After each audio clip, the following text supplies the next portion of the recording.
야, 거지 새끼. 돈 내놔. 안 돼. 이거 내 전 재산이야. 으악. 칠흑 같은 어둠 속 13살 소년 민주는 처참하게 짓밟혔습니다. 구두약 묻은 손으로 피땀 흘려 모은 30만 원. 그 돈을 뺏긴 날 소년의 세상은 무너졌습니다. 비참하게 쓰러져 죽어가던 소년에게 내밀어진 건 화려한 구원이 아닌 투박한 김밥 한 줄이었습니다. 산 사람은 살아야지. 배고프면 자존심도 없는 거야. 그 김밥 한 줄이 소년의 인생을 송두리째 바꿀 줄은 아무도 몰랐습니다.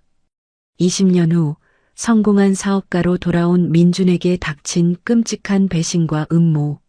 친구라 믿었던 자의 칼날이 심장을 겨누고 세상은 그를 살인자라 손가락질합니다.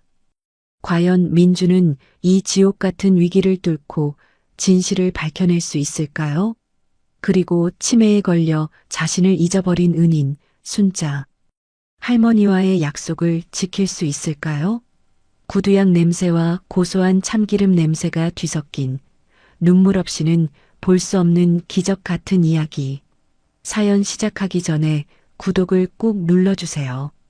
오늘도 행복이 넘쳐나길 기원하겠습니다. 오늘의 사연 시작합니다.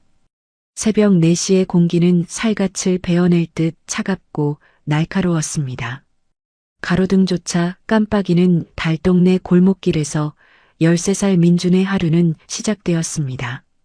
아이고, 발가락이야. 제발 좀 움직여라. 민준은 입에서 하얀 김을 내뿜으며 낡은 자전거 페달을 밟았습니다. 너덜너덜해진 운동화 사이로 칼바람이 파고들었고 동상 걸린 발가락은 이미 감각이 없었습니다. 자전거 뒷좌석에 실린 우유와 신문의 무게가 앙상한 다리를 짓눌렀습니다. 오르막길을 오를 때마다 허벅지가 터질 듯 했지만 민주는 멈출 수 없었습니다. 고모의 매질을 피해 도망쳐 나온 지 벌써 반년. 이 새벽 배달마저 하지 않으면 당장 굶어 죽을 판이었습니다. 새벽 배달이 끝나면 일터는 유흥가 뒷골목으로 바뀌었습니다. 해가 질 무렵 민주는 쭈그리고 앉아 취객들의 구두를 닦았습니다. 야, 꼬마야. 눈을 어디다 달고 닦는 거야?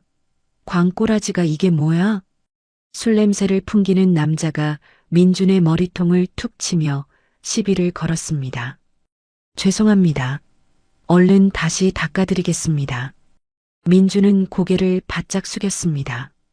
손톱 밑은 이미 검은 구두약이 스며들어 씻어도 지워지지 않는 검은 손이 되어 있었습니다. 쳇, 어린 놈이 벌써부터 요령이나 피우고. 재수없게. 얘다. 잔도는 됐다. 남자는 동전 몇 개를 바닥에 던지고 사라졌습니다. 민주는 화를 내는 대신 납작 엎드려 흙먼지와 함께 굴러다니는 동전을 주었습니다. 감사합니다. 안녕히 가세요. 이 지옥 같은 하루하루를 버티게 해주는 유일한 힘은 곰팡이 핀 쪽방 장판 밑에 숨겨둔 돈이었습니다. 그날 밤 민주는 떨리는 손으로 장판을 들쳤습니다. 꼬깃꼬깃한 지폐와 동전들이 쏟아져 나왔습니다. 하나, 둘, 셋, 29만, 30만, 마침내 30만 원이었습니다. 반년 동안 피땀 흘려 모은 돈이었습니다. 됐다. 이제 진짜 됐어. 이 돈이면 고시원 갈 수 있어.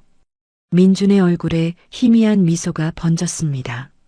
눅눅한 쪽방이 아닌 작지만 따뜻한 고시원 방 한 칸을 얻을 수 있다는 희망에 가슴이 벅차올랐습니다.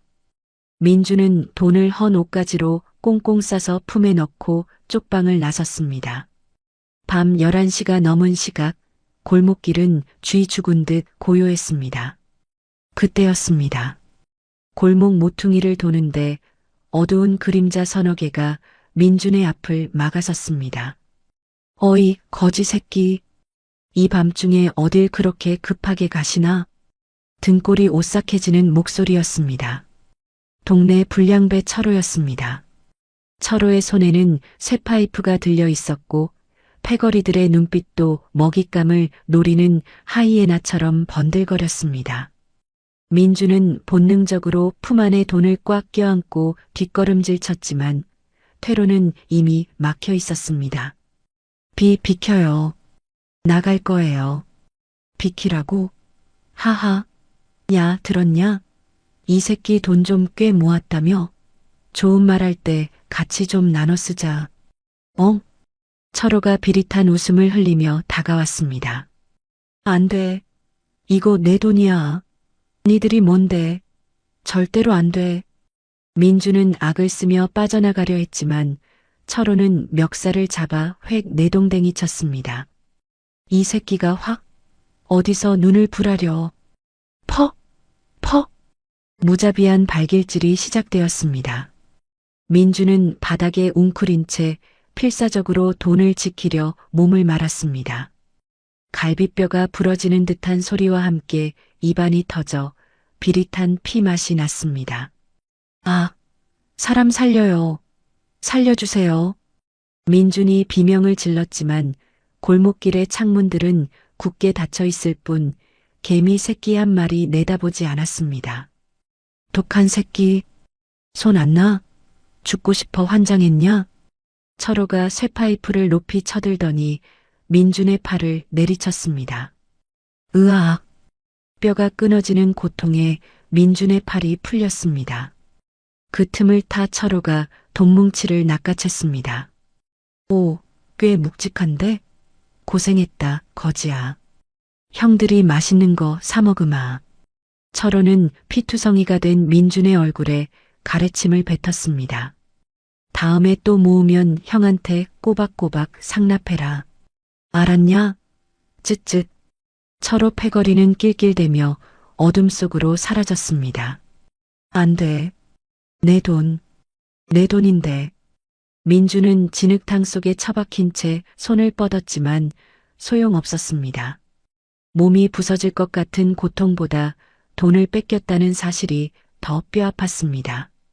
민주는 차가운 바닥에 얼굴을 묻고 소리 없는 비명을 질렀습니다. 그로부터 3일이 지났습니다. 하늘에 구멍이라도 뚫린 듯 장대비가 쏟아지고 있었습니다. 민주는 병원은커녕 물 한 모금 마시지 못한 채 거리를 배회했습니다. 퉁퉁 부은 얼굴과 멍투성이 몸은 빗물에 젖어 처참했습니다. 배가 고프다 못해 위장이 꼬이는 듯 했습니다. 민주는 어느 식당 뒷골목 쓰레기통 옆에 주저앉았습니다. 악취마저 밤 냄새처럼 느껴졌습니다. 뭐라도 먹어야 해. 먹지 않으면 죽어.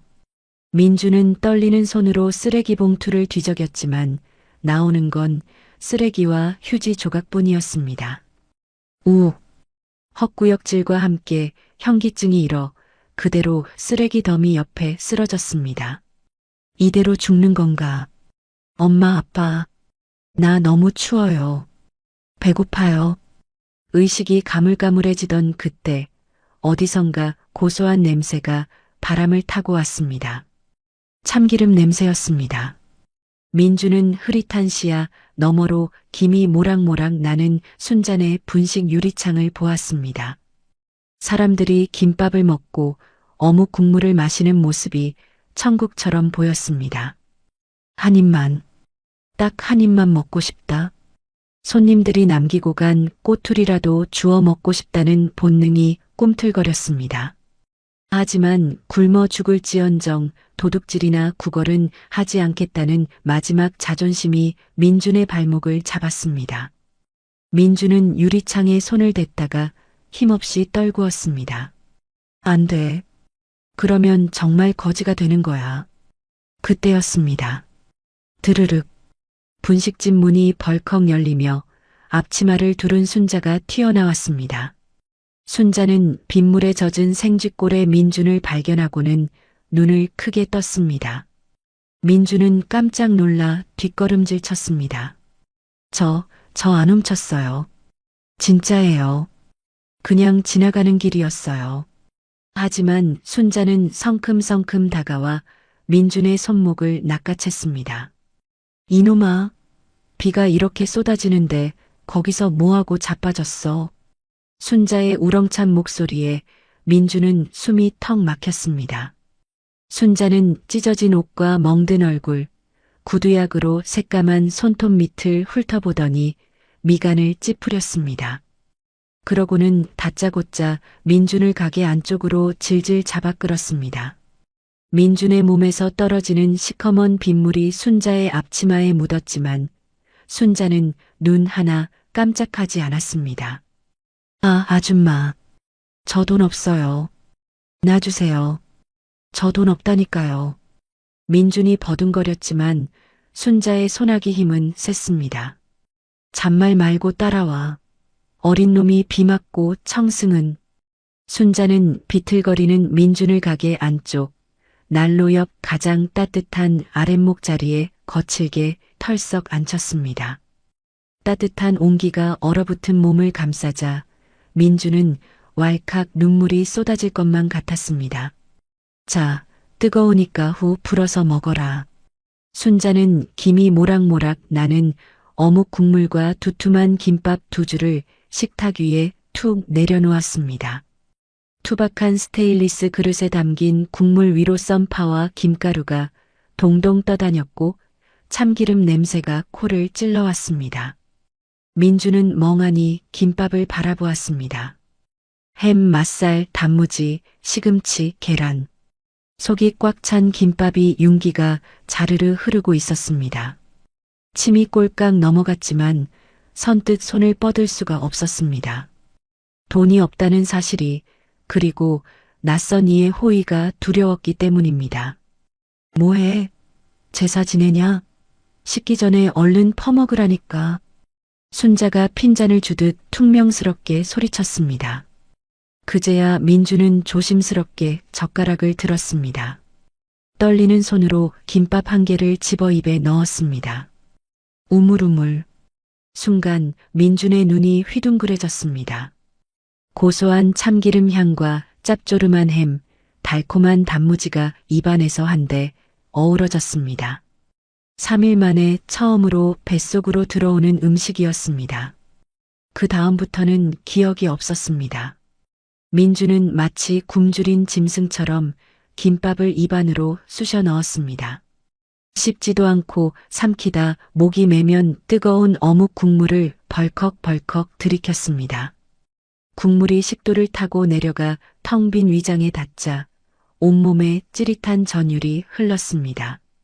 천천히 먹어, 이놈아. 체할라. 순자가 혀를 차며 민준의 등짝을 찰싹 때렸습니다.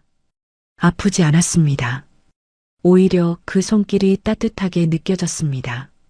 민준은 김밥 2줄을 깨 눈 감추듯 먹어치웠습니다. 배가 부르자 그제야 참았던 눈물이 터져 나왔습니다. 서러움이 북받쳐 올랐습니다. 흑, 흑. 민주는 식탁에 고개를 쳐박고 엉엉 울었습니다. 빗물과 구두약으로 얼룩진 소매로 눈물을 닦아냈지만 눈물은 멈추지 않고 계속 흘러내렸습니다. 순자는 말없이 민준을 바라보았습니다. 그리고는 주방에서 따뜻한 보리차 1잔을 떠와 민준 앞에 놓았습니다. 산 사람은 살아야지. 배고프면 자존심도 없는 거야. 밥심으로 버티는 게 인생이다. 순자의 투박한 위로에 민준은 고개를 들었습니다. 순자의 눈가에도 옅은 물기가 서려 있었습니다. 감사합니다. 흑, 정말 감사합니다. 됐다. 밥값은 나중에 해라. 순자는 앞치마 주머니에서 꼬깃꼬깃한 1,000원짜리 몇 장과 5,000원짜리 1장을 꺼내 민준의 손에 쥐어주었습니다. 이걸로 목욕탕 가서 씻고 약도 좀 사발라라. 꼴이 그게 뭐냐? 아줌마, 저 이거 못 받아요. 김밥도 공짜로 먹었는데. 잔말 말고 받아. 나중에 성공해서 갚으면 될 거 아니냐.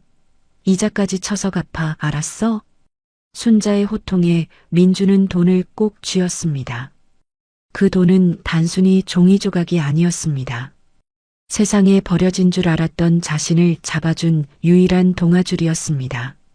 네, 꼭 갚을게요. 반드시 성공해서 꼭 갚을게요.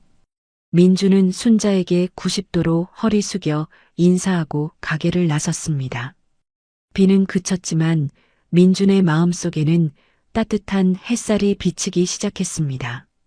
그로부터 20년이라는 세월이 흘렀습니다. 김대리, 여기 뭔지 뭐야? 내가 주방위생은 생명이라고 몇 번을 말했어. 서울 강남의 한복판, 프랜차이즈 기업 SJ푸드의 대표이사실. 33살이 된 민주는 흰 장갑을 낀 손으로 창틀을 훑으며 버럭 소리를 질렀습니다. 죄송합니다, 대표님. 바로 시정하겠습니다. 직원이 사색이 되어 고개를 숙였습니다. 민주는 미간을 찌푸리며 장갑을 벗어 던졌습니다. 민주는 성공했습니다. 중국집 배달원부터 시작해 호텔 주방 보조를 거쳐 자신만의 김밥 브랜드인 SJ푸드를 창업해 전국에 100개가 넘는 가맹점을 둔 어엿한 사업가가 된 것입니다. 하지만 과거의 가난과 배고픔에 대한 트라우마는 그를 지독한 완벽주의자로 만들었습니다. 티끌 하나 용납하지 않는 그의 성격 탓에 직원들은 늘 살얼음판을 걷는 기분이었습니다. 똑똑, 노크 소리와 함께 말끔한 정장을 입은 남자가 들어왔습니다. 민준의 요리학교 동기이자 공동대표인 도영이었습니다. 민준아, 진정해. 애들 기죽게 왜 그래? 도영은 특유의 사람 좋은 미소를 지으며 민준에게 서류철 하나를 내밀었습니다. 이게 뭔데? 이번에 가맹점 50개 더 늘리려면 원가 절감이 필수야. 재료 공급 업체를 여기로 바꾸면 순이익이 20%는 더 나와. 민주는 서류를 훑어보았습니다. 중국산 찐쌀, 색소 범벅인 단무지, 합성 조미료가 듬뿍 들어간 소스. 민준의 표정이 점점 싸늘하게 굳어졌습니다. 최도영, 너 지금 제정신이야? 왜? 뭐가 문젠데? 요즘 다들 이렇게 해. 맛은 거기서 거기고 중요한 건 마진이라니까? 도영은 아무렇지도 않게 말했습니다. 민주는 서류를 도영의 면전에 집어던졌습니다. 종이가 흩날리며 바닥에 떨어졌습니다. 야, 김민준, 너 미쳤어? 내가 미친 게 아니라 네가 돌았지. 우리가 파는 게 뭐야? 밥이야, 밥. 사람이 먹는 거라고. 순자 할머니가 가르쳐준 밥맛은 이런 쓰레기가 아니라고. 민준의 고함 소리가 사무실을 울렸습니다. 도영의 얼굴이 붉게 달아올랐습니다. 그놈의 순자 할머니, 지겹지도 않냐? 그 노인네가 밥 먹여줘? 돈 벌어다 주냐고. 넌 사업가가 아니라 자선사업가야, 알아? 도영은 씩씩거리며 사무실을 나갔습니다. 쾅! 문이 닫히는 소리에 민주는 의자에 깊게 파묻혔습니다. 초심을 잃으면 안 돼. 절대로. 민주는 책상 위에 놓인 낡은 사진 액자를 바라보았습니다. 20년 전 순잔의 분식 앞에서 찍은 흐릿한 사진 속에서 순자는 환하게 웃고 있었습니다. 하지만 민준이 모르는 사이 어둠은 이미 등 뒤까지 다가와 있었습니다. 며칠 뒤 늦은 밤, 도영은 강남의 고급 룸살롱에서 누군가와 술잔을 기울이고 있었습니다. 상대는 민준의 경쟁 업체인 K푸드의 박 전무였습니다. 하하, 최 대표님. 결단력 있으시네. 우리랑 손잡으면 그까짓 김밥 장사가 아니라 글로벌 기업 임원이 되는 겁니다. 박 전무가 도영의 잔에 양주를 가득 채워주며 은밀하게 속삭였습니다. 민준이 그 꽉 막힌 놈, 이제 지긋지긋합니다. 제가 확실하게 처리해드리죠. 도영은 비열한 웃음을 지으며 양주를 단숨에 들이켰습니다. 좋습니다. 그럼 약속한 대로 차세대 소스 배합표랑 가맹점 리스트 오늘 넘기시는 겁니다. 물론이죠. 그리고 SJ푸드 법인 인감도 제가 챙겨뒀습니다. 회사 자금 싹 돌리고 어음 좀 발행하면 김민준 그 자식 껍데기만 남을 겁니다. 도영은 품 안에서 USB 하나를 꺼내 박 전무에게 건넸습니다. 그것은 민준이 10년 동안 밤새워 연구한 피와 땀의 결정체였습니다. 시간은 흘러 몇 달 뒤가 되었습니다. 민준은 도영이 추천한 신규 물류업체와의 계약 서류를 검토하고 있었습니다. 그런데 뭔가 이상했습니다. 사업자 등록증에 적힌 주소를 검색해 보니 허허 벌판인 공터가 나왔습니다. 이게 뭐지? 불길한 예감이 엄습했습니다. 민준은 즉시 차를 몰고 해당 주소지로 향했습니다. 도착해 보니 정말로 텅 빈 컨테이너 박스 하나만 덩그러니 놓여 있었습니다.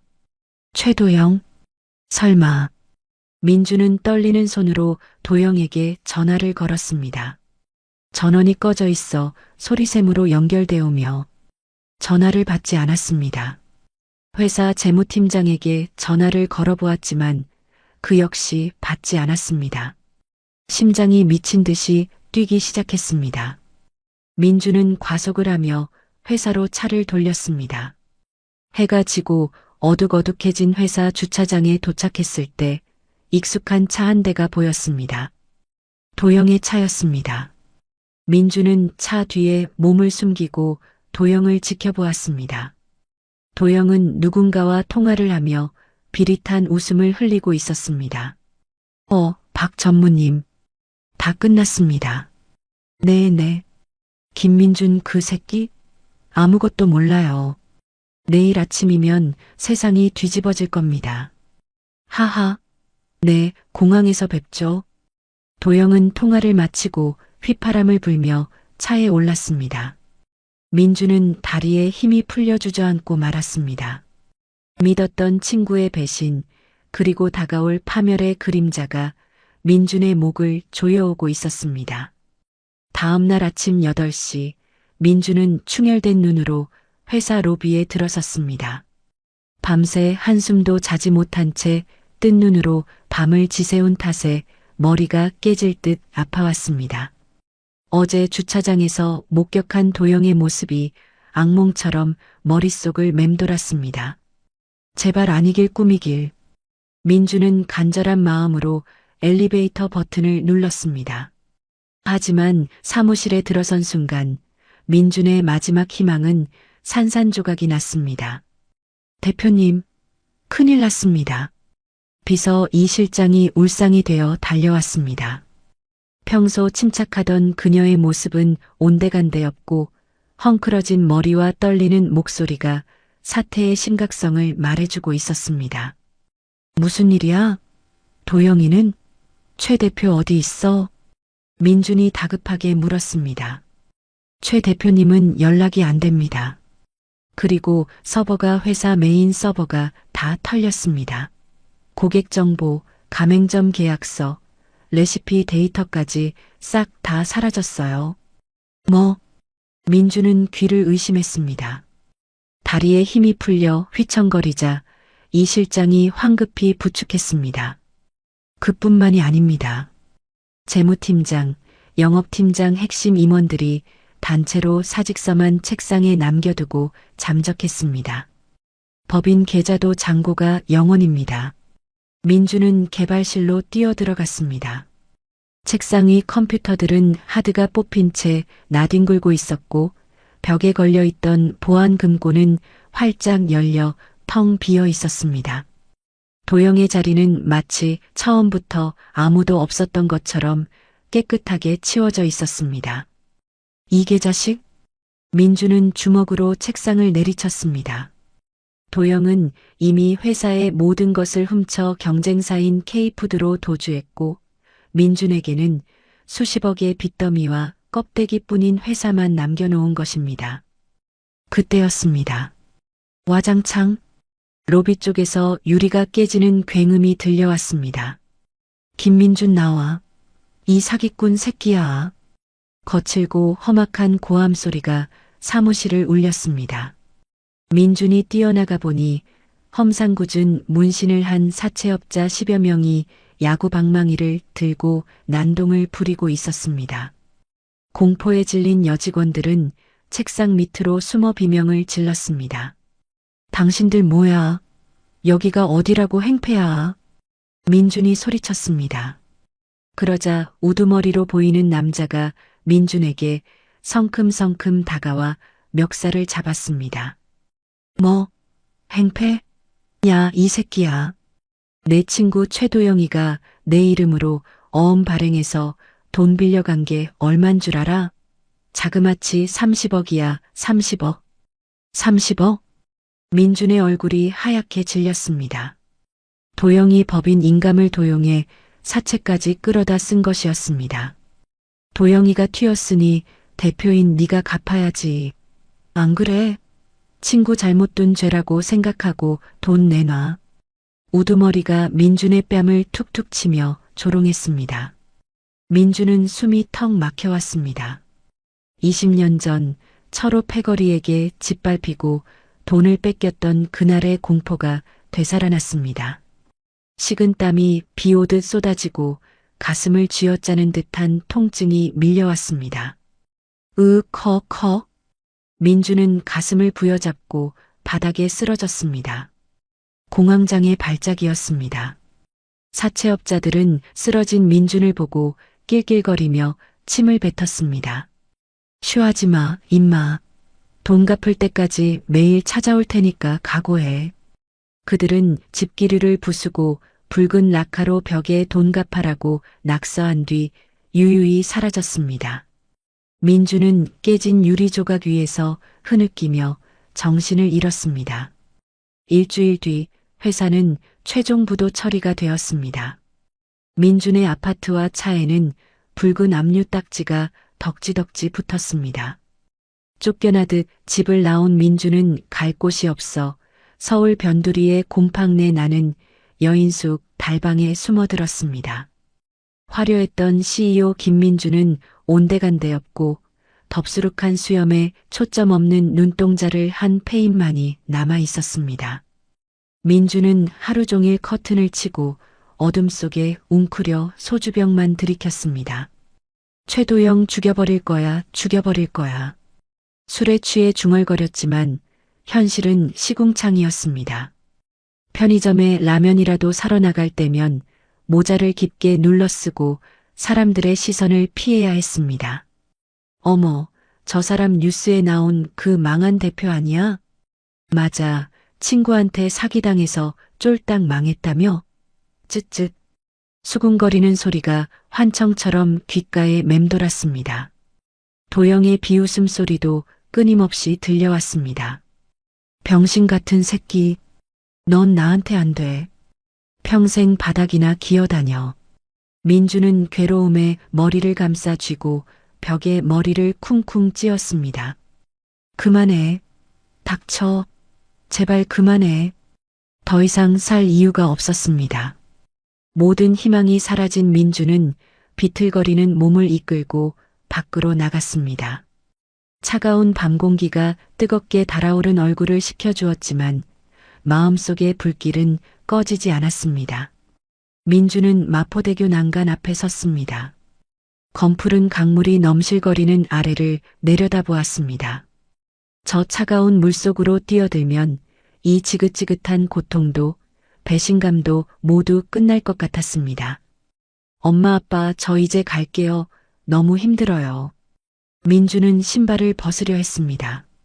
그때 강바람이 훅 불어와 얇은 셔츠 사이로 파고들었습니다. 으슬으슬한 한기가 몸을 감싸자 불현듯 20년 전 빗속에서 느꼈던 지독한 추위와 허기가 떠올랐습니다. 그리고 동시에 혀끝에서 잊고 있었던 맛이 되살아났습니다. 고소한 참기름 냄새, 짭조름한 햄, 달콤한 단무지 순자 할머니가 싸주었던 그 따뜻한 김밥 맛이었습니다. 아, 배고프다. 죽음을 목전에 둔 순간 아이러니하게도 가장 먼저 든 생각은 배고픔이었습니다. 죽더라도 그 김밥 한 번만 다시 먹고 죽자. 딱 한 번만. 그것은 살고 싶다는 비참하고도 강렬한 본능이었습니다. 민주는 난간을 붙잡고 주저앉아 짐승처럼 오열했습니다. 흐윽, 할머니 보고 싶어요. 밥 좀 주세요. 네. 다음 날 아침 민주는 마지막 남은 돈을 탈탈 털어 택시를 잡아탔습니다. 20년 전의 기억을 더듬어 순잔의 분식이 있던 옛 동네로 향했습니다. 하지만 도착한 그곳은 상점벽해였습니다.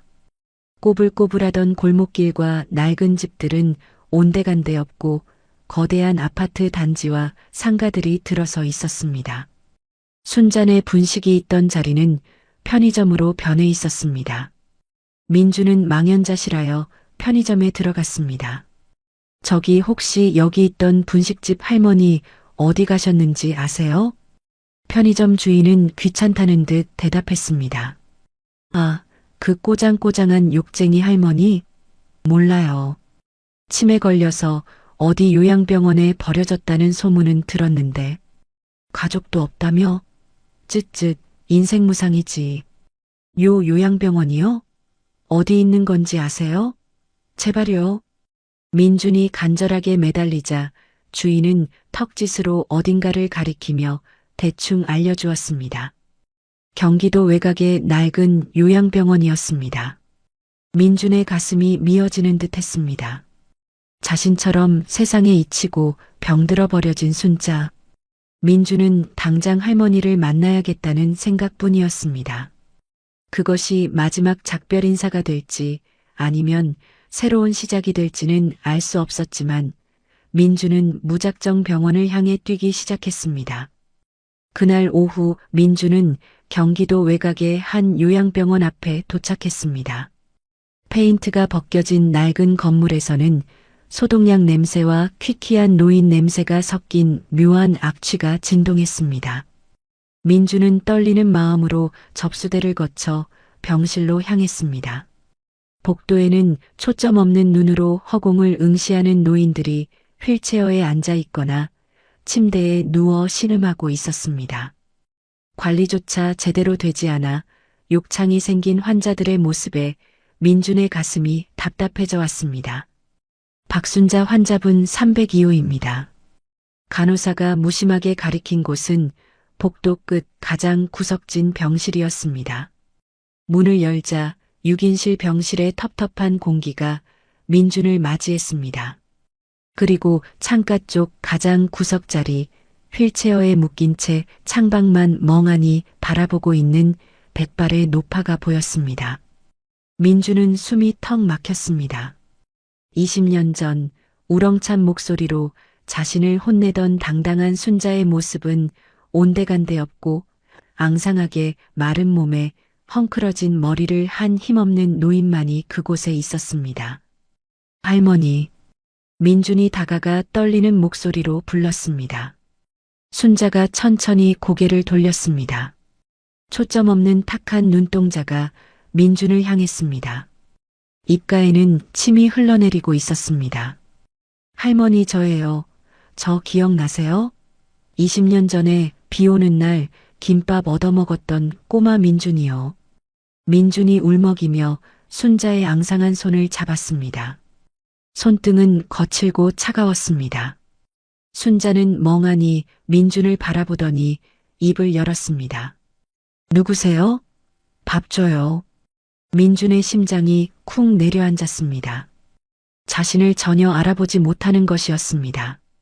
저 민준이라니까요. 밥값 갚으라고 하셨잖아요. 성공해서 오라고 하셨잖아요. 민준이 눈물을 흘리며 애원하듯 말했지만 순자는 고개를 갸웃거리며 딴청을 피웠습니다. 밥 줘 배고파. 그때 간병인이 식사 시간이 되었다며 카트를 끌고 들어왔습니다. 식판에는 멀건 죽과 식어 빠진 반찬 몇 가지가 담겨 있었습니다. 할머니, 밥 드세요. 간병인이 식판을 내려놓자 순자의 눈빛이 갑자기 달라졌습니다. 허겁지겁 숟가락을 들더니 밥을 퍼먹는 것이 아니라 밥그릇째 들어 주머니에 쑤셔 넣으려 했습니다. 할머니, 왜 이러세요? 또 이러시네. 간병인이 기겁하며 순자의 팔을 잡았습니다. 하지만 순자는 괴력을 발휘하며 저항했습니다. 나, 이거 우리 아들 줘야 해.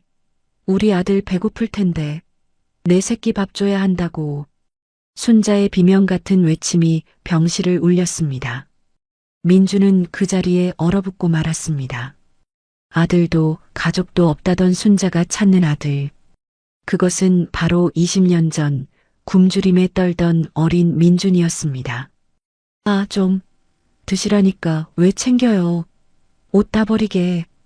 간병인이 억지로 밥그릇을 뺏으려 하자 식판이 엎어지며 밥알과 반찬이 바닥에 쏟아졌습니다. 아이고, 내 밥. 우리 아들 밥인데. 순자는 바닥에 엎드려 떨어진 밥알을 주워 담으려 했습니다. 더러운 바닥에 얼굴을 묻고 우는 순자의 모습을 보자 민주는 참았던 눈물이 댐이 터지듯 쏟아져 나왔습니다. 할머니, 제가 잘못했어요. 제가 늦게 와서 죄송해요. 민주는 바닥에 무릎을 꿇고 순자를 끌어안았습니다. 순자의 옷에서 나는 퀴퀴한 냄새마저 사무치게 그리웠습니다. 진정된 순자가 민준의 등을 쓰다듬었습니다. 알아보지는 못했지만 우는 사람을 달래주는 것은 그녀의 본능이었습니다. 울지 마라, 뚝 배고프면 서러운 법이다.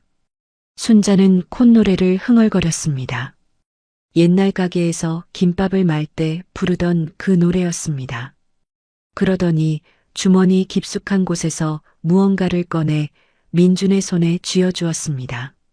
자, 이거 먹고 힘내. 아가.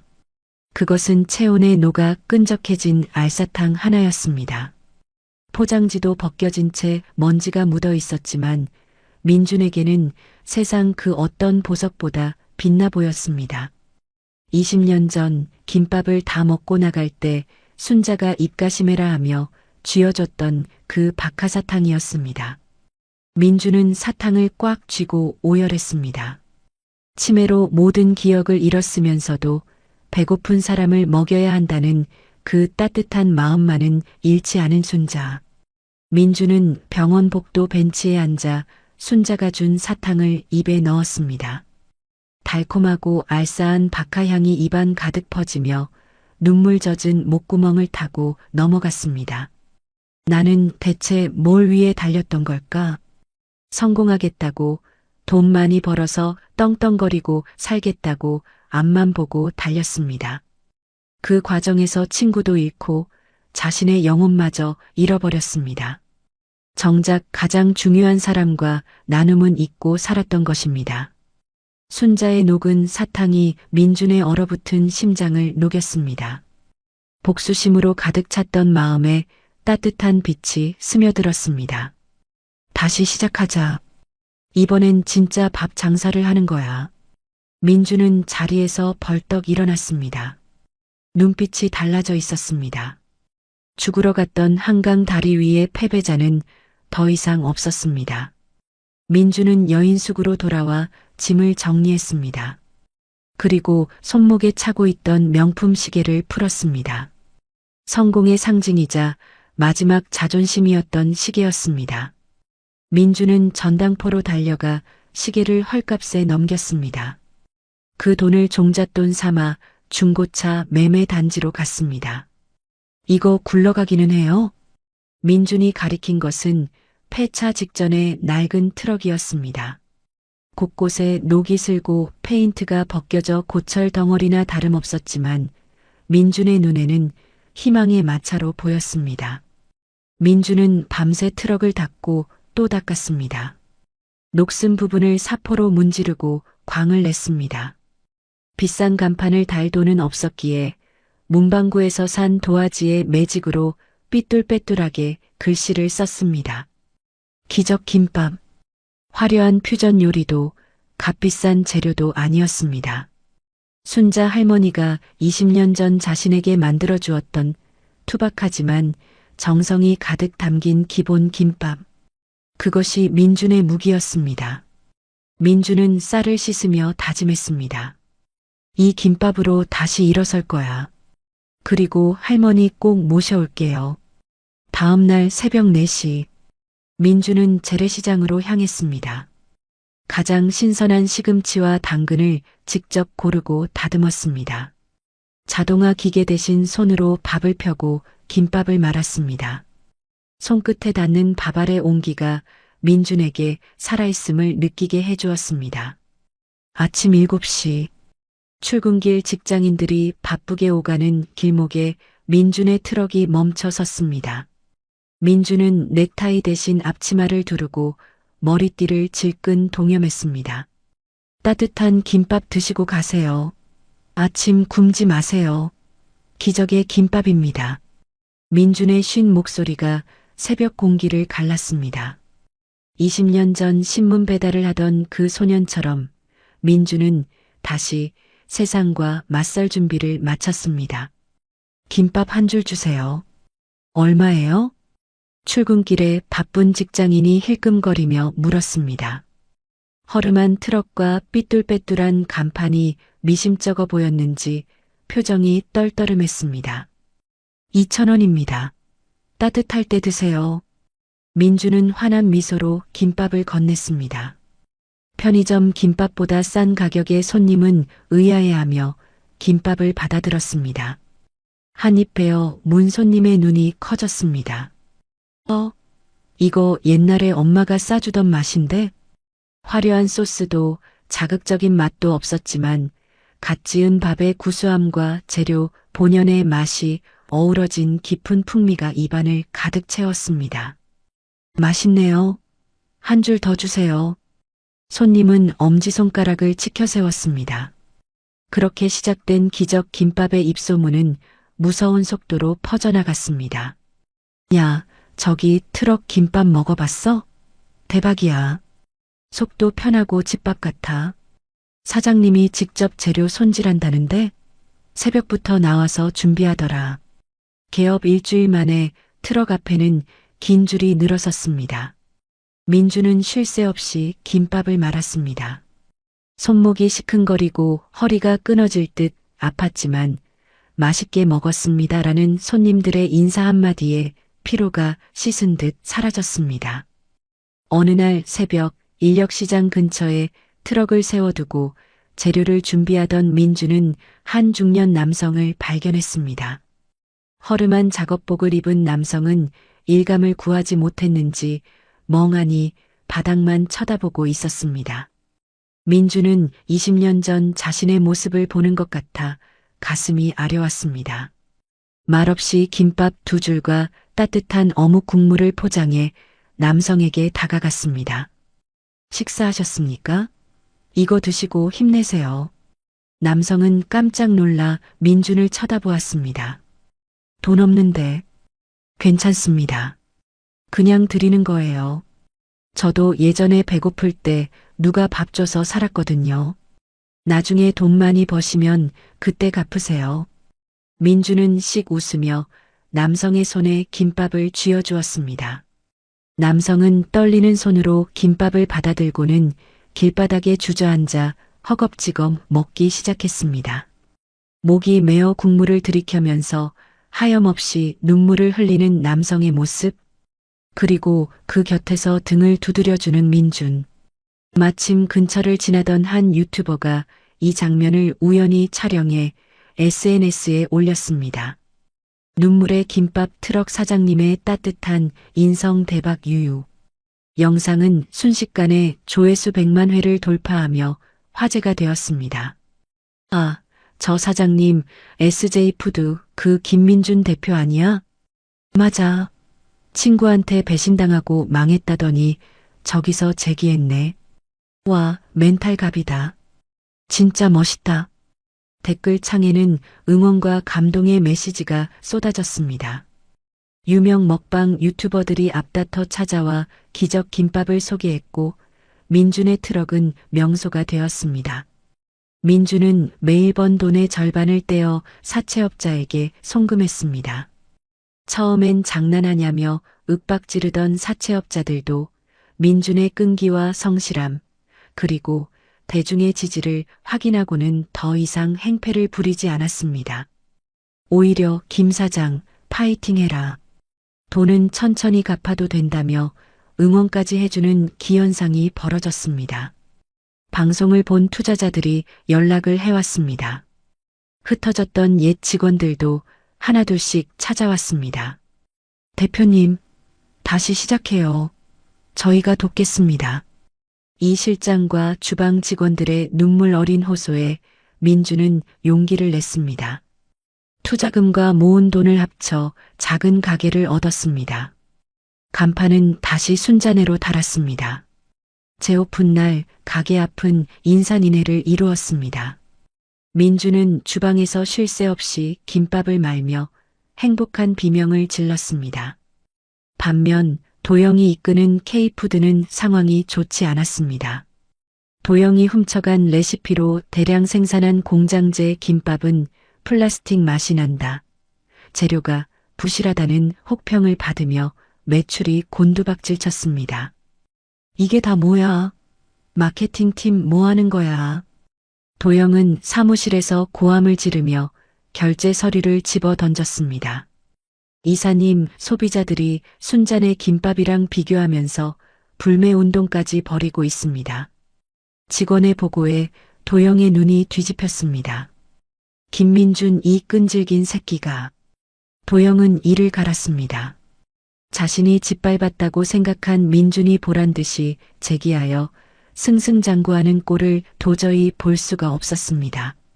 게다가 K푸드 대표로부터 이번 분기 매출 해결 못하면 네가 다 책임지고 옷 벗어라는 최후 통첩까지 받은 상태였습니다.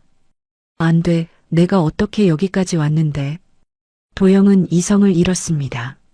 민준을 확실하게 매장시켜야 자신이 살 수 있다는 강박관념에 사로잡혔습니다. 비가 추적추적 내리는 밤, 도영은 은밀한 곳에서 누군가를 만났습니다. 도박 빚에 시달려 사채업자들에게 쫓기던 민준 가게의 아르바이트생, 영수였습니다. 자, 받아. 도영은 두툼한 현금 봉투를 영수에게 건넸습니다. 영수의 눈이 탐욕스럽게 빛났습니다. 이게 뭡니까? 선수금이야. 일만 제대로 처리하면 이만큼 더 줄게. 내 빚 다 갚고도 남을 거다. 도영은 영수에게 작은 병 하나와 가게 식자재 창고 열쇠를 건네받았습니다. 오늘 밤 심부름센터 직원이 갈 거야. 넌 그냥 모른 척하고 문만 열어주면 돼. 그리고 내일 아침에 이 재료를 쓰는 거야. 도영의 눈빛이 섬뜩하게 빛났습니다. 영수는 침을 꿀꺽 삼키며 고개를 끄덕였습니다. 그 시각 민주는 가게 마감을 하고 있었습니다. 내일 사용할 재료를 검수하며 행복한 미소를 짓고 있을 때 전화벨이 울렸습니다. 요양병원이었습니다. 보호자님, 박순자 환자분 상태가 급격히 나빠지셨습니다. 지금 당장 오셔야 할 것 같아요. 네, 알겠습니다. 지금 바로 갈게요. 민주는 사색이 되어 가게를 뛰쳐나갔습니다. 정신없이 운전하며 병원으로 향하는 민준의 뒤로 검은 모자를 쓴 남자가 가게 뒷문으로 접근하고 있었습니다. 심부름센터 직원은 영수가 열어둔 뒷문으로 들어가 식자재 창고로 향했습니다. 그는 준비해온 박스에서 썩은 달걀과 곰팡이 핀 햄 그리고 식중독균이 배양된 오염된 식재료들을 꺼내 냉장고 깊숙한 곳에 섞어 놓았습니다. 작업 완료. 직원은 비릿한 미소를 지으며 사라졌습니다. 다음 날 아침 영수는 떨리는 손으로 냉장고 문을 열었습니다. 도영이 심어놓은 상한 재료들이 눈에 들어왔습니다. 양심의 가책이 밀려왔지만 빚 독촉 문자를 보자 눈을 질끈 감았습니다. 어쩔 수 없어, 나도 살아야지. 영수는 상한 재료를 꺼내 김밥 속 재료로 준비했습니다. 아무것도 모르는 주방 이모들은 그 재료로 김밥을 말았습니다. 점심시간이 되자 손님들이 몰려들었습니다. 상한 재료가 섞인 김밥은 불티나게 팔려나갔습니다. 건너편 카페 창가에 앉아 그 모습을 지켜보던 도영은 회심의 미소를 지으며 에스프레소를 들이켰습니다. 잘 가라, 김민준. 이번엔 영원히 못 일어날 거다. 그날 저녁 인근 병원 응급실 전화통에 불이 나기 시작했습니다. 여기 복통 환자 발생, 구토와 설사가 심해요. 저쪽도 마찬가지입니다. 전부 같은 김밥집에서 먹었답니다. 평화롭던 저녁 시간 앰뷸런스 사이렌 소리가 도시를 뒤덮으며 폭풍 전야의 침묵을 깨뜨렸습니다. 그날 밤 9시 인터넷 세상은 발칵 뒤집혔습니다. 포털 사이트 메인 뉴스에 자극적인 헤드라인이 붉은 글씨로 떴습니다. 속보 기적의 김밥 알고 보니 세균 김밥, 집단 식중독 사태 임산부 어린이 등 수십 명 응급실행. 뉴스는 삽시간에 퍼져나갔습니다. SNS와 커뮤니티에는 병원에서 링거를 맞고 있는 환자들의 사진과 배가 끊어질 듯 아프다, 믿고 먹었는데 배신당했다는 분노의 글들이 도배되었습니다. 와, 소름 돋네. 방송 나와서 착한 척 하더니 뒤로는 썩은 재료 쓴 거야? 돈도 골랐네. 사람 목숨 가지고 장난치냐? 저런 데는 망해야 돼. 불매운동 가자. 여론은 순식간에 차갑게 돌아섰습니다. 민준을 응원하던 댓글들은 저주와 비난으로 바뀌었고 순잔의 김밥 가게 앞은 아수라장이 되었습니다. 내 아들 살려내. 이 살인자들아. 피해자 가족들이 몰려와 가게 유리창에 돌을 던지고 간판을 부수며 난동을 부렸습니다. 경찰이 출동해 폴리스 라인을 쳤지만 성난 군중을 막기엔 역부족이었습니다. 설상가상으로 사이버 레카 유튜버들이 먹잇감을 발견한 하이에나처럼 몰려들었습니다. 그들은 깨진 유리창 앞에서 자극적인 멘트를 쏟아내며 생방송을 진행했습니다. 여러분, 여기가 바로 그 살인 김밥집입니다. 위생 상태 꼬라지 좀 보세요. 쥐새끼가 나올 것 같지 않습니까? 사장 김민준, 과거에도 사기 전과 있다던데 팩트체크 들어갑니다. 후원 터지면 폭로합니다. 사실 확인도 되지 않은 루머들이 사실인 양 퍼져나갔습니다. 민준은 하루아침에 희망의 아이콘에서 돈에 미친 악마가 되어버렸습니다. 한편 도영은 말끔한 정장을 입고 방송국 인터뷰에 응하고 있었습니다. 슬픈 표정을 지으며 고개를 숙이는 연기가 일품이었습니다. 같은 업계 종사자로서 정말 참담한 심정입니다. 영세 업체의 한계가 드러난 거죠. 체계적인 위생 시스템 없이 주먹구구식으로 운영하다 보니 이런 비극이 저희 K푸드는 HACCP 인증을 받은 최첨단 시설에서 도영은 교묘하게 민준을 깎아내리고 자신들의 브랜드를 홍보했습니다. 시청자들은 도영의 말에 속아 넘어갔습니다. 역시 대기업이 믿을만하네. 앞으로 김밥은 K푸드에서만 사 먹어야지. K푸드의 주가는 반등했고 도영은 회심의 미소를 지었습니다. 모든 것이 완벽한 시나리오대로 흘러가고 있었습니다. 민주는 지옥 속에 있었습니다.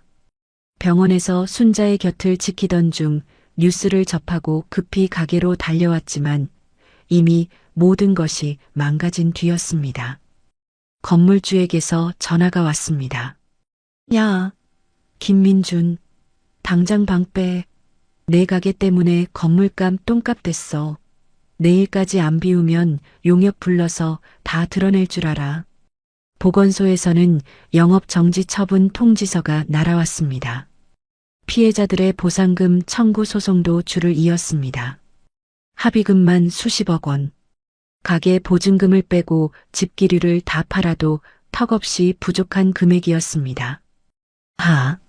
민주는 머리를 감싸쥐고 주저앉았습니다. 억울해서 미칠 것만 같았습니다. 분명히 어제 저녁까지 재료는 신선했습니다. 자신이 직접 눈으로 확인했습니다. 누가 일부러 그런 거야. 직감적으로 이것이 단순 사고가 아님을 느꼈습니다. 민주는 이 실장을 불렀습니다. 이 실장, CCTV 확인해봐.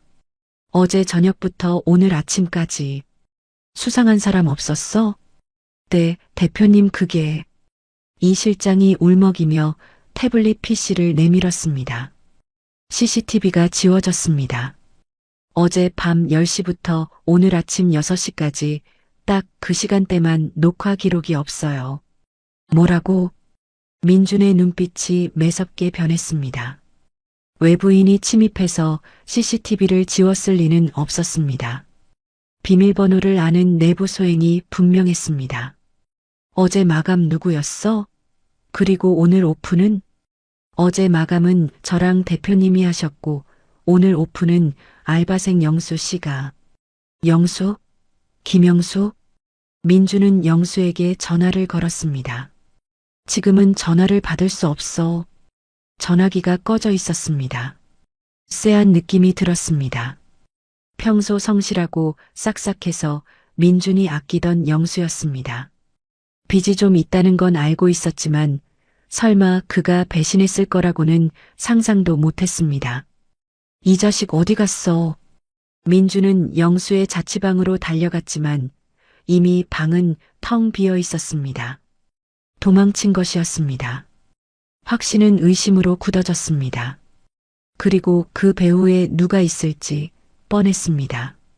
최도영 내 짓이구나. 사람 목숨 가지고 장난을 쳐? 민준의 주먹이 부들부들 떨렸습니다. 하지만 심증만 있을 뿐 물증이 없었습니다. CCTV도 없고 영수도 사라졌습니다. 이대로라면 민주는 꼼짝없이 독박을 쓰고 감옥에 갈 판이었습니다. 그때 병원에서 전화가 왔습니다. 보호자님, 박순자 환자분 바이탈이 불안정합니다. 오늘 밤을 넘기기 힘드실 것 같아요. 네, 민주는 비명을 질렀습니다. 하늘이 무너지는 것 같았습니다. 누명은 벗어야 하는데 할머니는 죽어가고 있었습니다. 어떡하지? 병원으로 가야 하나? 아니면 증거를 찾아야 하나? 민주는 갈등의 기로에 섰습니다. 지금 병원으로 가면 누명을 벗을 기회를 영영 놓칠지도 몰랐습니다. 하지만 할머니의 임종을 지키지 못한다면 평생 후회할 것 같았습니다. 민주는 빗속에서 하늘을 올려다보며 소리쳤습니다. 제발, 저한테 왜 이러십니까? 제가 뭘 그렇게 잘못했습니까? 빗물이 눈물과 섞여 흘러내렸습니다. 그때 문득 순자의 목소리가 들리는 듯 했습니다. 울지 마라 산 사람은 살아야지. 민주는 입술을 깨물었습니다. 할머니 죄송해요. 저 할머니 억울하게 안 보내드릴 거예요. 제 결백 밝히고 떳떳한 아들로 할머니 배웅해 드릴게요. 조금만 버텨주세요. 민주는 병원 대신 다시 거리로 뛰쳐나갔습니다. 증거를 찾아야 했습니다. 가게 CCTV는 지워졌지만 가게 밖은 다를 수 있었습니다. 주변에 주차된 차들, 블랙박스. 민주는 미친 사람처럼 빗속을 뛰어다니며 가게 주변 골목에 주차된 차량들을 확인했습니다. 하지만 대부분 밤사이 주차했다가 이미 차를 뺀 상태거나 블랙박스가 꺼져 있었습니다. 시간은 속절없이 흘러 새벽 3시가 되었습니다. 민준의 몸은 빗물에 젖어 덜덜 떨렸고 희망도 점점 사라져가고 있었습니다. 안 돼, 제발 하나만 딱 하나만. 그때 가게 맞은편 건물 그늘진 곳에 주차된 낡은 트럭 한 대가 눈에 들어왔습니다. 운전석에서 희미한 불빛이 새어나오고 있었습니다. 민주는 트럭으로 달려가 창문을 두드렸습니다. 기사님, 문 좀 열어주세요. 자다 깬 트럭 기사가 짜증 섞인 표정으로 창문을 내렸습니다. 뭐요? 이 새벽에 미쳤어? 죄송합니다. 정말 죄송합니다. 제가 저 앞 분식집 사장인데요. 억울한 누명을 썼습니다.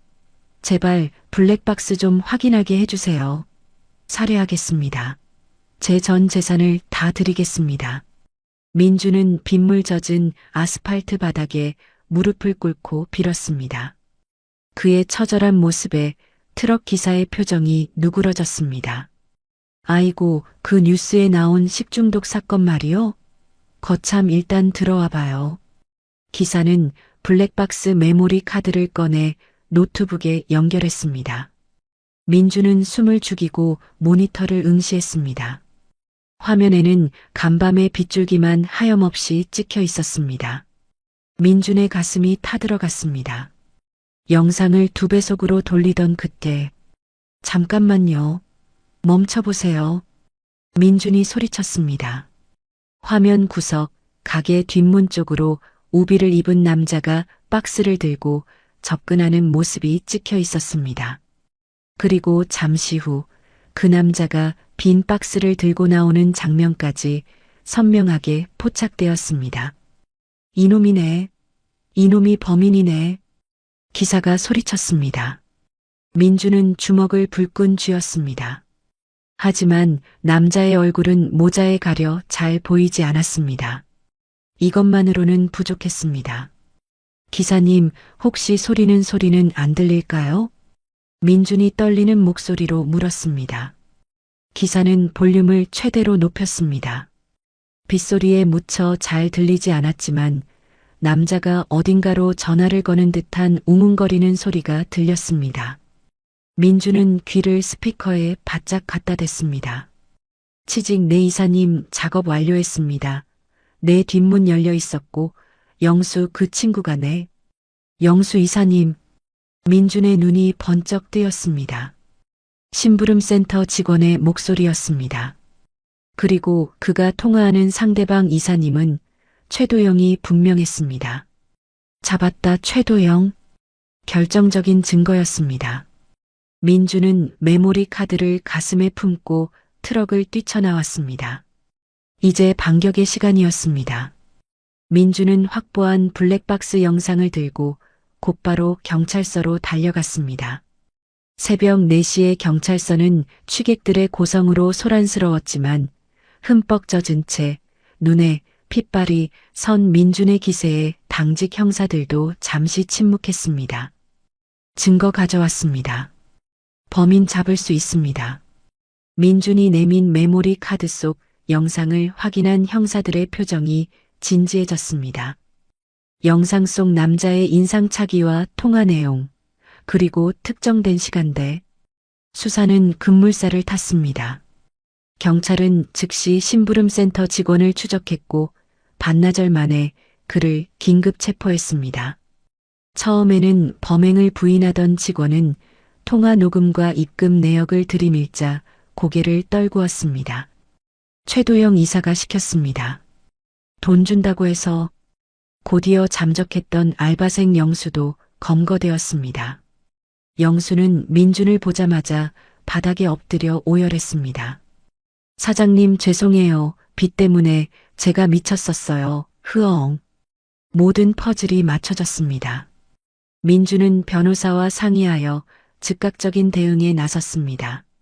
사건 발생 3일 후 SJ푸드 본사 강당에서 긴급 기자회견이 열렸습니다. 수많은 취재진과 피해자, 가족들, 그리고 분노한 시민들이 몰려와 장내는 아수라장이었습니다. 살인자 김민준 물러가라. 내 아들 살려내. 단상에 오른 민준을 향해 날계란이 날아왔습니다. 퍽! 계란이 이마에 맞고 터져 노른자가 얼굴을 타고 흘러내렸습니다. 민준은 피하지 않았습니다. 묵묵히 손수건으로 얼굴을 닦아내고 마이크를 잡았습니다. 먼저 제 가게의 음식으로 고통받으신 모든 분께 진심으로 사죄드립니다. 이유 불문하고 제 불찰입니다. 민준이 90도로 허리 숙여 사과하자 장내가 잠시 술렁였습니다. 한 기자가 날카롭게 질문했습니다. 돈 아끼려고 썩은 재료 쓴 거 인정하십니까? 피해 보상은 어떻게 하실 겁니까? 민주는 고개를 들고 또렷한 눈빛으로 정면을 응시했습니다. 저는 제 전 재산을 걸고 진실을 밝히겠습니다. 이번 사건은 단순한 위생사고가 아닙니다. 누군가의 치밀한 계획 범죄입니다. 뭐요? 범죄라고요? 기자들이 웅성거리는 사이 민주는 스크린에 준비한 영상을 띄웠습니다. 심부름센터 직원이 상한 재료 박스를 들고 들어가는 장면, 영수가 돈을 받고 문을 열어주는 장면, 그리고 결정적으로 최도영의 사주가 담긴 통화 녹취록이 강당에 울려 퍼졌습니다. 네, 이사님. 작업 완료했습니다. 썩은 달걀이랑 햄, 냉장고 깊숙이 넣었습니다. 수고했다. 김민준 그 새끼, 이번엔 절대 못 빠져나올 거야. 하하. 도영의 웃음소리가 흘러나오자 장내는 찬물을 끼얹은 듯 정적에 휩싸였습니다. 기자들은 타자 치는 것도 잊은 채 스크린을 멍하니 바라보았습니다. 피해자 가족들의 분노 서린 눈빛은 순식간에 경악으로 바뀌었습니다. 보시는 바와 같습니다. K푸드 최도영 이사가 경쟁업체를 죽이기 위해 고의로 식중독 테러를 사주했습니다. 이것은 명백한 살인 미수입니다. 민준의 외침이 터져나오자 플래시 세례가 빗발쳤습니다. 기자들은 앞다퉈 속보를 타전했습니다. 속보 기적 김밥 식중독, 경쟁사 임원의 자작극 밝혀져 충격 반전, 속보 최도영 이사, 심부름센터 사주에 식재료 오염시켜 녹취록 공개. 실시간으로 방송을 지켜보던 여론은 대폭발했습니다. 와, 미친 거 아니야? 사람이 어떻게 저러냐? 김민준 대표님 오해해서 죄송해요. 유유 진짜 쓰레기는 따로 있었네. K푸드 불매 운동 가자. 저런 기업은 망해야 돼. 분노의 화살은 K푸드와 도영에게로 향했습니다. K푸드 주가는 하한가로 곤두박질 쳤고 홈페이지는 마비되었습니다. 같은 시각 경찰 특공대가 K푸드 본사와 도영의 오피스텔을 급습했습니다. 위조 여권을 들고 공항으로 도망치려던 도영은 출국 심사대에서 체포되었습니다. 이거나 내가 누군 줄 알아. 변호사 불러. 도영은 발악했지만 형사들은 가차없이 수갑을 채웠습니다. 수갑을 찬 채 기자들의 카메라 앞에 선 도영은 고개를 푹 숙였습니다. 그의 화려했던 인생은 그렇게 비참하게 끝이 났습니다. 도영의 구속과 함께 민준의 결백이 증명되자 순잔의 김밥에는 기적 같은 일이 벌어졌습니다. 사장님 힘내세요. 저희가 돈줄 내드리러 왔습니다. 시민들이 자발적으로 찾아와 김밥을 주문하고 응원 쪽지와 꽃바구니를 가게 앞에 놓고 갔습니다. 텅 비었던 가게는 다시 손님들로 북적였고 매출은 사건 전보다 3배나 뛰었습니다. 하지만 민주는 가게에 없었습니다. 기자회견이 끝나자마자 그는 병원으로 달려갔습니다. 이 실장, 가게 좀 부탁해. 나 할머니한테 가야 돼. 땀범벅이 된 채 병원 중환자실에 도착한 민준. 각종 튜브를 꽂고 산소호흡기에 의지해 거친 숨을 몰아쉬는 순자의 모습에 가슴이 무너져 내렸습니다. 할머니. 민준은 방호복을 입고 떨리는 손으로 순자의 차가운 손을 잡았습니다. 할머니, 저 왔어요. 민준이 왔어요. 순자의 눈꺼풀이 미세하게 떨렸습니다. 마치 민준의 목소리를 듣기 위해 마지막 힘을 짜내는 것 같았습니다. 할머니, 다 해결됐어요. 억울한 거 다 풀었어요. 이제 아무 걱정 마세요. 민준이 귓가에 속삭이며 눈물을 흘렸습니다. 순자가 힘겹게 눈을 떴습니다. 흐릿한 초점이 민준의 얼굴에 머물렀습니다. 이번에는 아저씨나 누구세요가 아니었습니다. 순자의 눈동자에 맑은 총기가 아주 잠깐 기적처럼 돌아왔습니다. 민준아. 산소호흡기 너머로 들릴 듯 말 듯한 목소리였습니다. 20년 만에 처음으로 불러주는 자신의 이름이었습니다. 민준은 오열했습니다. 네, 저 여기 있어요. 할머니, 순자가 떨리는 손을 들어 민준의 뺨을 어루만졌습니다. 거칠고 투박하지만 세상에서 가장 따뜻한 손길이었습니다. 밥은 먹고 다니냐? 죽음의 문턱에서도 자식의 끼니를 걱정하는 어미의 마음. 민주는 고개를 끄덕이며 순자의 손에 얼굴을 묻었습니다. 네, 먹었어요. 할머니 덕분에 저 배불러요. 순자가 흐릿한 미소를 지었습니다. 그리고 눈가에 고인 눈물 한 방울이 주름진 뺨을 타고 흘러내렸습니다. 그럼 됐다. 우리 아들 장하다. 순자의 손에서 힘이 빠져나갔습니다. 비. 심전도 모니터의 신호음이 길게 이어졌습니다. 순자는 고통 없는 세상으로 떠났습니다.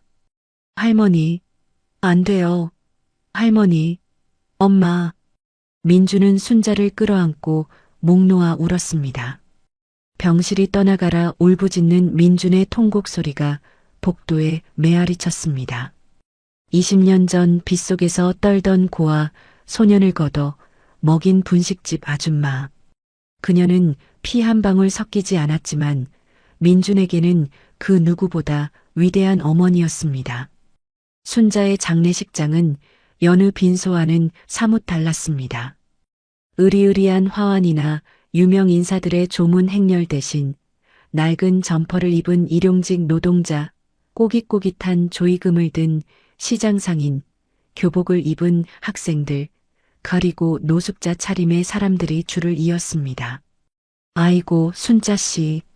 나 배고플 때 밥 참 많이 줬는데. 할머니 덕분에 제가 대학 갔어요. 고맙습니다, 할머니. 그들은 모두 과거 순자에게 따뜻한 밥 한 끼를 얻어먹었던 사람들이었습니다. 영정사진 속 순자는 환하게 웃으며 그들을 맞이하고 있었습니다. 민주는 상주 완장을 차고 한 명 한 명에게 깊이 고개를 숙였습니다. 와주셔서 감사합니다. 할머니도 기뻐하실 겁니다. 조문객들의 눈물 젖은 사연을 들으며 민주는 깨달았습니다. 순자가 남긴 유산은 돈이나 건물이 아니었습니다. 그녀가 평생 퍼주었던 그 수많은 밥 한 끼가 사람들의 가슴 속에 사랑의 씨앗으로 심어져 있었던 것입니다. 발인 날 민주는 순자가 남긴 유일한 유품인 낡은 노트를 펼쳐보았습니다. 김치 국물이 튀고 손때가 묻은 노트에는 삐뚤빼뚤한 글씨로 레시피들이 적혀 있었습니다. 그리고 맨 뒷장, 흐릿하게 적힌 한 문장에 민준의 시선이 멈췄습니다. 음식은 기술이 아니라 마음이다. 배고픈 사람 그냥 보내지 마라. 민준은 그 문구를 가슴에 새기며 노트를 품에 안았습니다. 그것은 순자가 민준에게 남긴 가장 위대한 유산이자 앞으로 살아가야 할 삶의 지침이었습니다. 1년이 지났습니다. 민준은 순자네 분식에서 나온 수익금 전액을 출자하여 순자재단을 설립했습니다. 그리고 전국 각지의 결식아동과 독거노인을 위한 무료 급식소를 열었습니다. 자, 줄 서세요. 천천히 들어오세요. 민주는 CEO라는 직함 대신 급식소 주방장으로 불리기를 더 좋아했습니다. 매일 아침 직접 앞치마를 두르고 쌀을 씻고 국을 끓였습니다. 갓 지은 밥 냄새가 급식소를 가득 채울 때가 민준에게는 가장 행복한 시간이었습니다. 감옥에 있는 도영에게도 편지를 썼습니다. 영치금과 함께 보낸 짧은 편지에는 단 한 줄이 적혀 있었습니다. 밥은 잘 챙겨 먹어라. 용서한다. 차가운 독방에서 편지를 받은 도영은 벽에 기대어 하염없이 눈물을 흘렸습니다. 뒤늦은 후회와 참회의 눈물이었습니다. 민주는 복수 대신 용서를 선택함으로써 진정한 자유를 얻었습니다. 어느 눈 내리는 겨울 저녁이었습니다. 급식소 마감을 하고 뒷정리를 하던 민주는 문 밖에서 서성이는 작은 그림자를 발견했습니다. 10대 초반으로 보이는 소년이 냄새가 날까봐 차마 들어오지 못하고 쭈뼛거리고 있었습니다. 민주는 하던 일을 멈추고 밖으로 나갔습니다. 소년의 손에는 20년 전 민준처럼 검은 구두약이 잔뜩 묻어 있었고 다 다른 운동화 사이로 붉게 언발가락이 보였습니다. 얇은 점퍼 하나로 추위를 견디며 떨고 있는 모습이 마치 거울 속 과거의 자신을 보는 것 같았습니다. 민준의 가슴이 쿵 하고 내려앉았습니다. 애야. 민준이 부드럽게 불렀습니다. 소년은 깜짝 놀라 도망치려 했습니다. 민준은 재빨리 소년의 언손을 잡았습니다. 밥 먹었니? 소년은 대답 대신 고개를 저으며 배에서 꼬르륵 소리를 냈습니다. 민준은 빙그레 웃으며 소년을 가게 안으로 데리고 들어왔습니다. 잘 왔다. 들어와라. 민준은 소년을 난로 옆 가장 따뜻한 자리에 앉히고 주방으로 들어가 밥을 펐습니다. 밥그릇이 넘치도록 고봉밥을 담고 뜨끈한 소고기 묵국을 한 대접 퍼서 식판에 담았습니다. 그리고 각 구운 김과 계란말이까지 듬뿍 올렸습니다. 자, 많이 먹어라. 소년은 눈치를 보다가 숟가락을 들었습니다. 한 숟가락 입에 넣자마자 소년의 눈에서 눈물이 뚝뚝 떨어졌습니다. 흑, 흑. 소년은 허겁지겁 밥을 먹으며 울었습니다. 20년 전 민준이 그랬던 것처럼 민준은 말없이 휴지를 건네주며 소년이 밥을 다 먹을 때까지 기다려 주었습니다. 식사를 마친 소년에게 민준은 창고에서 가져온 새 운동화 한 켤레와 두툼한 패딩 점퍼를 입혀주었습니다. 이거 입고 가라. 감기 걸린다. 소년은 믿기지 않는다는 표정으로 새 옷을 만지작거렸습니다. 아저씨, 저 돈 없는데요. 알아. 돈 받으려고 주는 거 아니야. 그럼, 나중에 제가 어른 돼서 꼭 갚을게요. 정말이에요. 소년이 결의에 찬 눈빛으로 말했습니다. 민주는 그 눈빛에서 희망을 보았습니다. 민주는 소년의 어깨를 따뜻하게 감싸 안으며 말했습니다. 그래, 꼭 갚아라. 근데 나한테 갚지 말고. 네.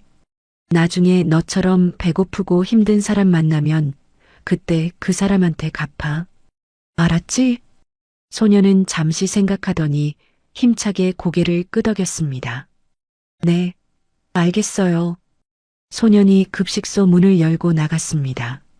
눈 내리는 거리로 멀어지는 소년의 등 뒤로 따뜻한 불빛이 비치고 있었습니다. 민주는 그 뒷모습을 보며 나직이 중얼거렸습니다. 밥은 먹고 다니냐? 그것은 순자가 민준에게 그리고 민준이 세상에게 던지는 가장 따뜻한 안부 인사였습니다. 민준은 하늘을 올려다보았습니다. 밤하늘에서 내리는 한방눈이 마치 순자가 보내주는 축복처럼 느껴졌습니다. 20년 전 구두약 묻은 돈을 뺏기고 울던 소녀는 이제 세상을 밥으로 위로하는 어른이 되었습니다. 김밥 한 줄에서 시작된 기적은 그렇게 또 다른 누군가에게로 흘러가고 있었습니다. 사랑은 밥처럼 따뜻하게 돌고 도는 것이니까요. 여러분, 오늘 사연 어떠셨나요? 가진 것 하나 없던 소년이 김밥 한 줄의 온기로 다시 일어서고 받은 사랑을 더 큰 사랑으로 베푸는 모습에 가슴이 먹먹해지지 않으셨나요? 세상이 아무리 차갑고 냉정해도 누군가가 건넨 따뜻한 밥 한 끼의 힘은 결코 사라지지 않는다는 것을 민준 씨가 보여준 것 같습니다.